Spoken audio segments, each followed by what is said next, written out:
A maldição de Red Creek. Nas pradarias áridas de um deserto esquecido, repousava a pequena cidade de Red Creek, onde o tempo parecia ter se congelado em um eterno crepúsculo. As ruas de terra batida e os prédios de madeira carcomida contavam histórias de outrora, de dias em que cowboys, salões e duelos à luz do sol eram a ordem do dia. Mas, com o cair da noite, um silêncio sepulcral e perturbador se instalava, carregando consigo segredos sombrios e lamentos de almas perdidas. Jack Malone, um cowboy marcado por cicatrizes e por um passado repleto de pecados, retornou à cidade que um dia jurara esquecer. A razão de seu retorno não era mera nostalgia, e algo em Red Creek o chamava, uma força invisível que o impelia a enfrentar os fantasmas do seu próprio destino. Enquanto cavalgava pela estrada deserta, o vento sussurrava nomes esquecidos, e cada duna parecia esconder um olhar atento. Ao adentrar o antigo salão, Jack sentiu o peso de uma atmosfera opressiva. O local, outrora palco de risos e músicas animadas, agora estava mergulhado em uma penumbra inquietante. Portas que rangiam sem motivo e sombras que dançavam nas paredes, como se escondessem segredos inomináveis, o deixaram alerta. No canto empoeirado do salão, um velho diário jazia abandonado, com páginas amareladas que relataram um ritual ancestral. Os habitantes de Red Creek haviam, tempos atrás, selado um pacto sombrio com uma entidade das trevas, em troca de prosperidade, e, como punição, condenaram a cidade a uma maldição eterna. Quando a noite se aprofundou, o clima de terror intensificou-se. Do meio de uma tempestade de areia, surgiu uma figura fantasmagórica, um homem de chapéu surrado, com olhos vazios e uma aura gelada que congelava até o ar. Era o lendário forasteiro da morte, um espectro condenado a vagar por Red Creek, buscando redenção que jamais chegaria. Sua presença parecia ecoar os próprios pecados de Jack, como se o espírito soubesse do tormento que ele carregava. O vento uivava e os gritos dos mortos pareciam se misturar aos passos silenciosos do espectro. Determinado a pôr fim àquela sina, Jack encarou o ser sombrio na praça central, onde a lua, já oculta por nuvens espessas, e mal conseguia iluminar a cena macabra. Em um duelo onde as balas se misturavam com gritos de agonia e a terra tremia sob os pés, Jack disparou, mas as balas pareciam não ter efeito sobre a entidade, que se movia com uma leveza fantasmagórica, imune aos estragos do mundo dos vivos. No calor daquele confronto silencioso, memórias do diário voltaram à tona, somente a confissão dos pecados e o sacrifício de um coração puro podem libertar a alma condenada. Com o coração apertado, Jack, tomado pela dor de seus erros e pela culpa que o perseguia, ajoelhou-se no meio da praça. Em voz embargada, confessou todos os seus pecados, cada ato sombrio que havia cometido e os segredos que tanto o atormentavam. Suas palavras, carregadas de arrependimento, ecoaram pela cidade deserta, alcançando os ouvidos do espectro. Por um breve instante, o forasteiro da morte hesitou. Sua figura, antes imponente e ameaçadora, começou a se desintegrar lentamente, como se os grilhões do passado estivessem sendo desfeitos pela verdade revelada. Contudo, o alívio não foi completo. Enquanto a silhueta se esvaía na penumbra, um frio cortante anunciou que a maldição de Red Creek jamais seria completamente extinta. Os ventos do deserto sussurravam que os pecados acumulados ao longo dos anos continuariam a assombrar aquela terra.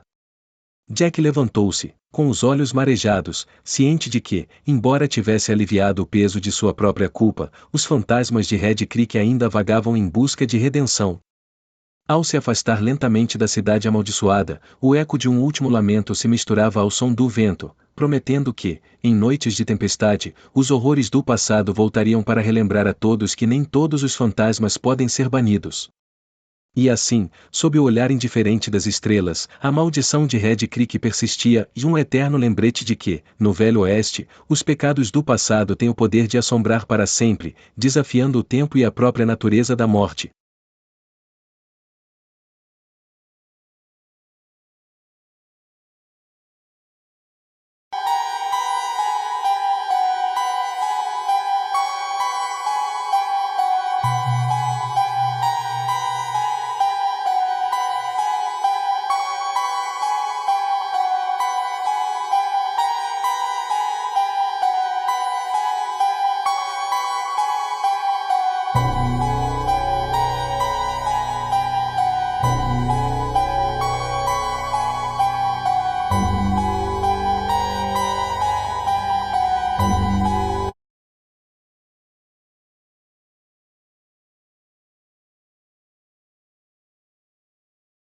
O espectro da meia-noite.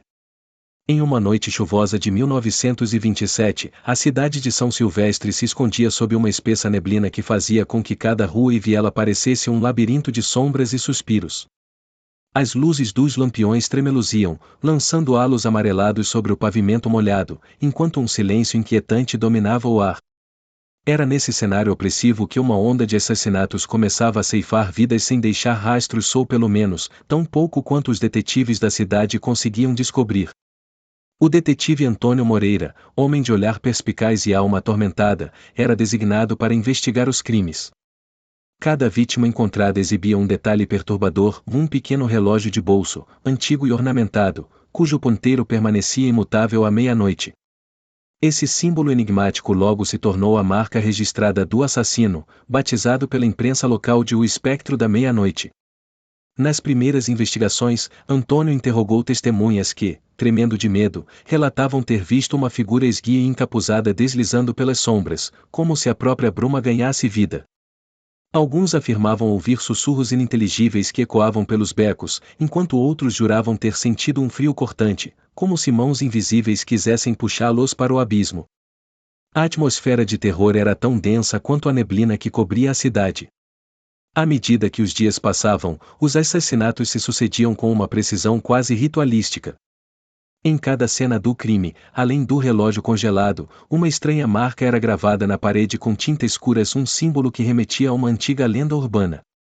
Antônio descobriu, em livros empoeirados e registros esquecidos, que aquele emblema pertencia a uma sociedade secreta que, séculos antes, fora responsável por um pacto macabro de proteger os segredos de uma traição que jamais deveria ser esquecida.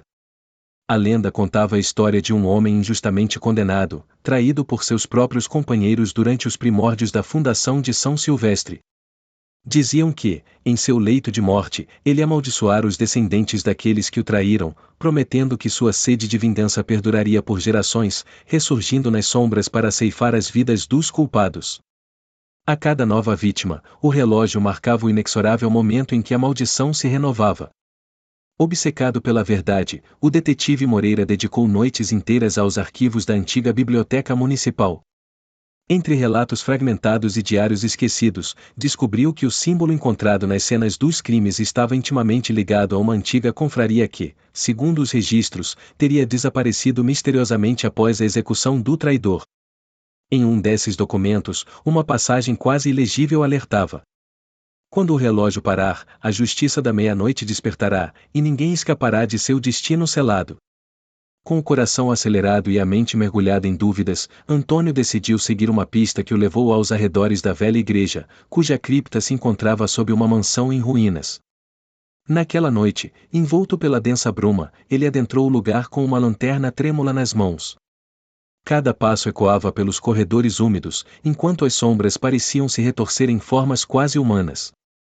De repente, um som sutil, como o tic-tac de um relógio, guiou seus passos até uma porta de ferro enferrujado. Ao abri-la, a visão que se descortinou diante de seus olhos desafiava a própria realidade. Uma figura espectral, vestida com trajes de uma época muito esquecida, pairava silenciosamente no centro da sala. Em torno dela, o ar parecia vibrar com uma energia sinistra, e o antigo relógio, repousando sobre um altar de pedra, marcava exatamente 0 hora. O detetive engoliu seco, e com a voz trêmula, questionou: quem é você? O que deseja?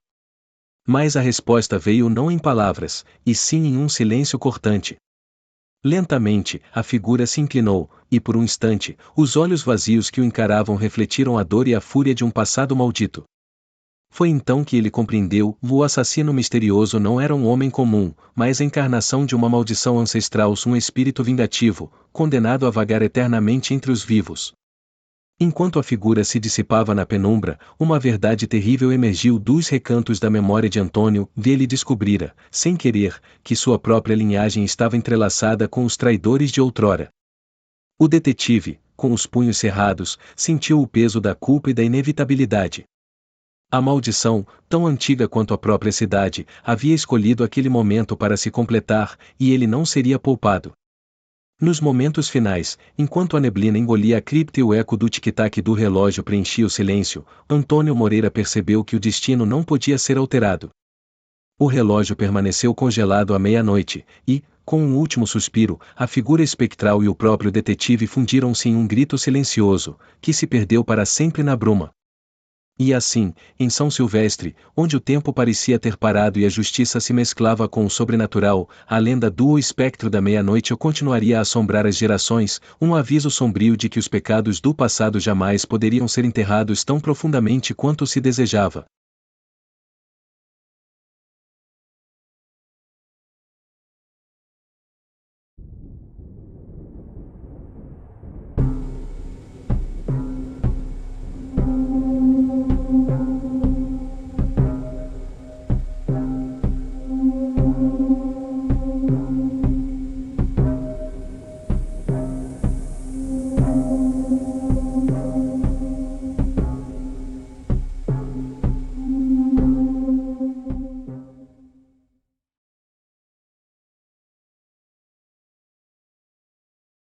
A Mulher Misteriosa do Bar de 1909.